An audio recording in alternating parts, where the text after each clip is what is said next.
सिंह साहब एजुकेशन में आप सभी लोगों का स्वागत है। पिछले वीडियो में हम प्रश्नावली 3.4 को हल कर चुके थे। इस वीडियो में हम प्रश्नावली 3.5 का बेसिक समझेंगे। तो इसके पहले कुछ यानी कि पॉइंट्स जो आपको पहले हम बता चुके हैं उनको दोबारा से यानी कि दोहरा देते हैं। यहाँ पर अगर हमने जो पढ़ा था कि जो द्विघात व्यापक जो समीकरण होते हैं a1x प्लस के b1y प्लस c1 बराबर 0 और a2x plus b2y plus c2 बराबर में कितना होता है 0।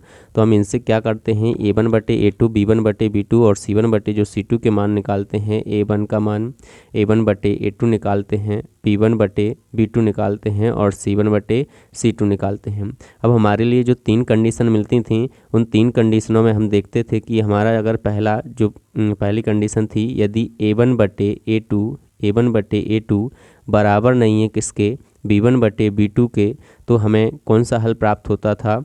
यहाँ पर कौन सी रेखाएं प्राप्त होती थीं, एक प्रतिच्छेदी रेखाएं प्राप्त होती थी। कौन सी रेखाएं प्रतिच्छेदी रेखाएं प्राप्त होती थी, प्रतिच्छेदी रेखाएं प्राप्त होती हैं। और जो इन रेखाओं का जो हल होता था वो कौन सा हल होता था, यहाँ पर एक अद्वितीय हल मिलता था। कौन सा हल मिलता था, एक अद्वितीय हल प्राप्त होता था, एक अद्वितीय हल होगा।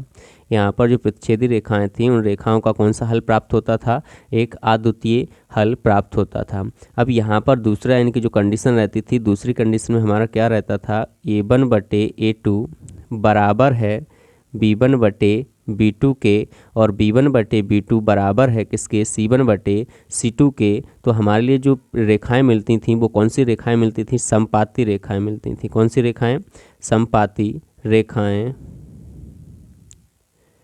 प्राप्त होती थीं। जो दिए गए जो हमारे समीकरण होते थे उनसे हमें कौन सी रेखाएं प्राप्त होती थीं, समपाती रेखाएं प्राप्त होती हैं। और समपाती रेखाओं के कौन से हल होते हैं, अपरिमित रूप से अनेक हल प्राप्त होते थे। कौन से हल प्राप्त होते थे, अनेक हल प्राप्त होते थे। यहाँ पर हमें पिछले वीडियो में बता चुके हैं, आपने पढ़ भी लिया है कि जो अगर यानी कि a1/a2 बराबर है b1/b2 के और b1/b2 बराबर है किसके, c1/c2 के, तो जो हमारे लिए जो हल प्राप्त होते हैं वो कौन से हल प्राप्त होते हैं, हमारे लिए रेखाएं कौन सी प्राप्त होती हैं, उन समीकरणों की समपाती रेखाएं प्राप्त होती हैं। और जो उसके जो हल मिलता था वो कौन सा मिलता था, अपरिमित रूप से अनेक हल प्राप्त होते थे। कौन से हल प्राप्त होते, अपरिमित रूप से अनेक हल प्राप्त होते थे। चलिए अब यहाँ पर तीसरी के जो कंडीशन हमारी थी, तीसरी कंडीशन क्या थी कि यदि a1/a2 बराबर है b1/b2 के, लेकिन b1/b2 बराबर नहीं है किसके, c1/c2 के, तो यहाँ पर हमारे लिए कौन सी रेखाएं प्राप्त होती थी, समपाती रेखाएं प्राप्त होती थी। कौन सी रेखाएं प्राप्त होती थी, समपाती रेखाएं प्राप्त होती हैं। यहाँ पर कौन सी रेखाएं प्राप्त होती हैं, समपाती रेखाएं प्राप्त होती हैं। और समपाती रेखाएं जब प्राप्त होती हैं तो उनका कौन सा हल मिलता है, कोई भी हल नहीं मिलता है। कौन सा हल नहीं मिलता है, कोई भी हल नहीं होगा, कोई भी हल नहीं होगा। यहाँ पर कोई भी हल नहीं होता था। अब हमारे लिए जो यहाँ पर ये तीन कंडीशन है, इन तीन कंडीशन के बाद हमारे लिए जो 3.5 प्रश्नावली है उसको बीजगणन विधि से हल करना है। किस विधि से हल करना है, बीजगणन विधि से। तो बीजगणन विधि क्या होती है, यहाँ पर हम उसी को देखेंगे। तो यहाँ पर हम बीजगणन विधि का जो सूत्र होता है वो कैसे निकलता है उसको पहले यहाँ पर देखते हैं। तो बीजगणन विधि का सूत्र जो होता है, बीजगणन विधि से हल करना है तो उसके लिए कौन सा फॉर्मूला यूज होगा, बीजगणन विधि के लिए यहाँ पर जो फॉर्मूला बनाते हैं वो फॉर्मूला यानी कि कहाँ से कैसे प्राप्त होगा उसके लिए देखते हैं। यहाँ पर x लिख लेते हैं और यहाँ पर y लिख लेते हैं और ये 1 लिखा है। अब आपको कुछ नहीं करना, पहले जो रहते हैं b1 और b1 और किसके मान रहते हैं, b2 के। यहाँ पर किसका मान रहेगा, c1 और c2 का। और जो आपका ये यहाँ पर मान रहेगा a1 और a2 और यहाँ पर आपका कौन सा मान रहेगा, b1 और b2 का।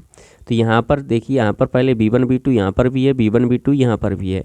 अब बीच में जो यहाँ पर आपका C1 C2 है और A1 A2 है। अब यहाँ पर ये क्यों लिखा हमने, तो यहाँ पर देखिए आप पहले सबसे पहले हमें x का मान निकालना है, तो x वाले पदों को हम छिपा लेते हैं। हमें सबसे पहले x का मान निकालना है, तो x वाले पदों को छिपा लेंगे। यहाँ पर क्या बचा, B1 और B2 बचा है, और क्या बचा है, C1 और C2। तो इसका गुणा इसमें होगा और इसका गुणा इसमें होगा, हम आगे बताते हैं। तो यहाँ पर देखिए हमने यहाँ पर जैसे x के जो मान लिखे हैं वो B1 B2 और C1 C2 लिखे हैं। अब y वाला पद यहाँ पर देखिए y वाला पद है, तो y वाले पद को अगर हम छिपा लेंगे तो यहाँ पर A1 A2 और क्या बचा है, C1 C2। तो यहाँ पर भी हमारा क्या है, C1 C2 है और क्या है, A1 A2 है।